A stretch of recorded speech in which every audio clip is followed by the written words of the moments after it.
जहेज़ कौम के लिए बल्कि पूरी इंसानियत के लिए एक नासूर है और इस नासूर की शिकार कितनी मासूम बच्चियां हो जाती हैं जिनकी कौम को या लोगों को भनक भी नहीं पड़ती। इसके बारे में मैं नज़रिया पेश करता हूँ। पहला नज़रिया इस्लाम का नज़रिया है। इस्लाम इस सिलसिले में क्या कहता है? आप सल्लल्लाहु अलैहि वसल्लम ने इरशाद फरमाया कि सबसे अच्छा निकाह, सबसे भला निकाह वो है जिसमें सबसे कम खर्च हो। कम खर्चे वाली शादी को आप सल्लल्लाहु अलैहि वसल्लम ने सबसे अच्छी भली खैर वाली शादी माना है। ये इस्लामी नज़रिया है।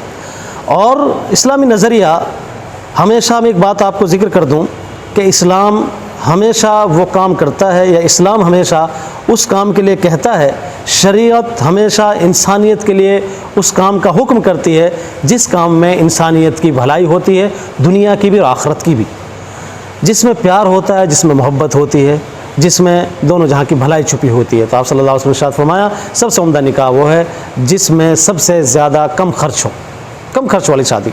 अब अगली सवाल आपने एक बात जिक्र करी कि बच्चियाँ इसकी शिकार होती हैं और आए दिन बड़े दुखड़ों और दुख भरी दास्तानें सामने आती रहती हैं। सही बात यह है कि इस वक्त समाज में सबसे ज़्यादा जो दुविधा है, सबसे ज़्यादा जो कठिनाई है वो यही है कि कौम का हर एक फ़र्द, हर आदमी इस बात पर डिमांड कर बैठा है कि कैसे ही भी कोई शादी वाला मेरे पास आए और मैं उसे अपनी डिमांड रखूं, अपनी मर्ज़ी उसे पूरी करूं।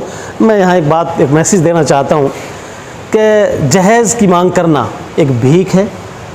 ऐसा है जैसे आपके हाथ पैर कटे हुए हैं, आप अपाहिज हैं, आप यतीम हैं, आप बेसहारा हैं और आप दूसरे से गुहार लगा रहे हैं कि आप मेरे लिए दे दीजिए ताकि गुजर बसर हो जाए। इससे ज़्यादा और क्या हो सकती है? खैरात है, खैरात मांगने की कोशिश की जा रही है। शर्म की बात है ये कि वो खैरात जब बंदा मांगता है, जब खैरात पूरी नहीं होती तो फिर उसका वो जो अत्याचार, वो मजालिम, वो ज़ालिमाना रवैया जो बीवियों के साथ इख्तियार किया जाता है, बीवियों को जो टॉर्चर किया जाता है, वो एक इतना भयानक रूप इख्तियार कर लेता है, इतना गंभीर मामला हो जाता है कि उसमें तलाक़ तक की नौबतें आ जाती हैं और फिर दो घर आपस में उजड़ जाते हैं।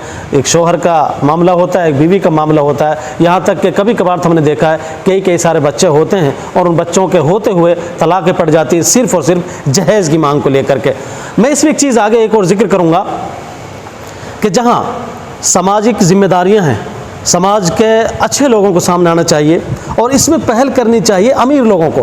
भाई गरीब जो लोग हैं वो तो मांग करते ही नहीं हैं, उनका तो मसला ही नहीं है, लेकिन जो अमीर लोग हैं, जो मांग कर सकते हैं या जो इस पोजीशन में हैं, जो इस हैसियत में हैं कि जो किसी से अपनी डिमांड रख सकते हैं, जो करोड़पति हैं, बड़े बड़े मालदार हैं, बड़े बिजनेसमैन हैं, तो उनको सामने ये खुलकर सामने आना चाहिए कि देखो मैं बहुत बड़ा बिजनेसमैन हूँ, मेरे पास बहुत बड़ा मालदार आदमी हूँ, बड़ी बाहैसियत में आदमी हूँ।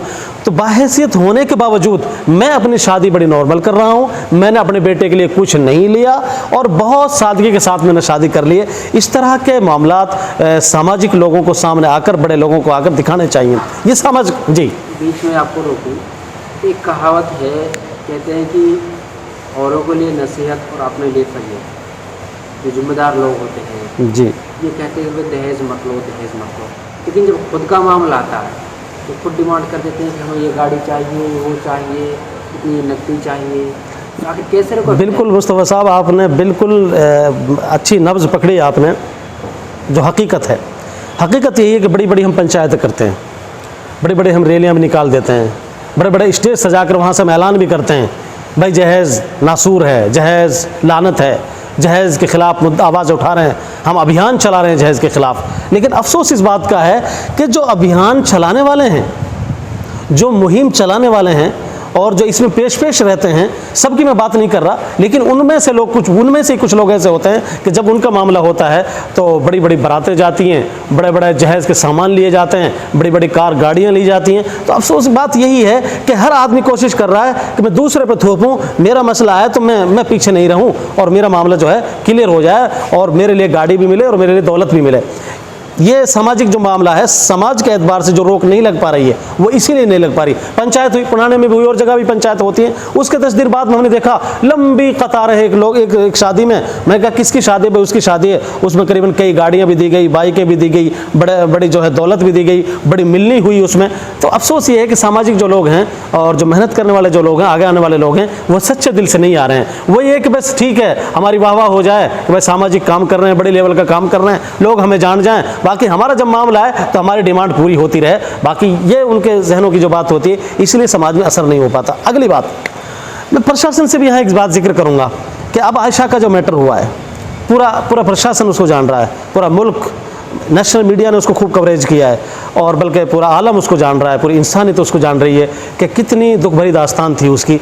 मैं कहता हूँ कि वो आयशा का जो मैटर था, वो आयशा का मैटर तो खुल गया, सामने आ गई बात, वरना कितनी ऐसी आयशा हैं जो खामोशी के साथ इस दुनिया से चली जाती हैं। तो प्रशासन को चाहिए कि जैसे अब 3 तलाक का मसला तो उसमें मैं खैर बात नहीं करूँगा, लेकिन यहाँ मैं कहूँगा कि यहाँ प्रशासनिक जिम्मेदारियाँ भी बढ़ जाती हैं कि आप ऐसा करें, कुछ ऐसा कहें, कुछ लोगों के सामने अपना ऐसा तरीक़ा, कोई एक ऐसा दस्तूर, एक ऐसा कानून लाएं कि जो जहेज़ की जो ये रस्म है, जहेज़ की जो लानत है, जहेज़ का जो रिवाज है, ये रुक जाए, थम जाए।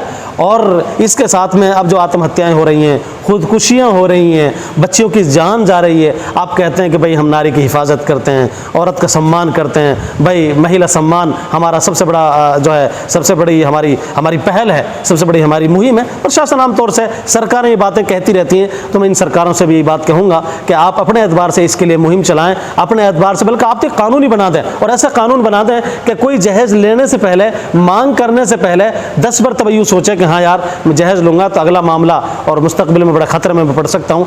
तो मैं समझता हूँ कि सामाजिक एतबार से और प्रशासनिक एतबार से, ईमानदारी से अगर इस पर कार्रवाई होगी, ईमानदारी से इसके लिए अगर मुहिम चलेगी, अभियान चलेगा, मैं समझता हूँ कि ये जो मासूम बच्चियाँ हैं, ये जो खुदकुशियाँ कर रही हैं, कभी कोई गले में फंदा डालकर, कभी कुएं में छलांग लगाकर, कभी नदी में छलांग लगाकर, या कभी अपने अरमान, अपनी हसरतें, अपने एहसासात, अपने जज्बात को अपने अंदर लिए हुए पूरी ज़िंदगी बसर कर जाती हैं और कुढ़न कुढ़न में इस दुनिया से चली जाती हैं। तो ये मैं समझता हूँ कि ये जो हालात चल रहे हैं, ये जो मासूमाना कत्ल हो रहे हैं, ये इन कत्लों का मामला सरकार को भी भुगतना पड़ जाएगा और समाज को भी भुगतना पड़ जाएगा। ये ऐसी मुसीबतें हैं, इनकी बद्दुआएं और ये जो हालात, आसमान जब इनको हालात को देखता है, मैं समझता हूँ कि आसमान भी रो पड़ता होगा। हमने देखा कि कल से जब कल 2 दिन से हम आयशा की वीडियो जब देख रहे हैं, तो जब भी देखा है आंखें नम हुई हैं, आंखें बह पड़ी हैं। वाकई बस ये नहीं कि आयशा का मसला, इसलिए भाई कि ये तो एक आयशा है, कितनी सभ्य लड़की है, कितनी पढ़ी लिखी लड़की है, उसके बावजूद वो मजबूर हुई इस कदम के उठाने पर।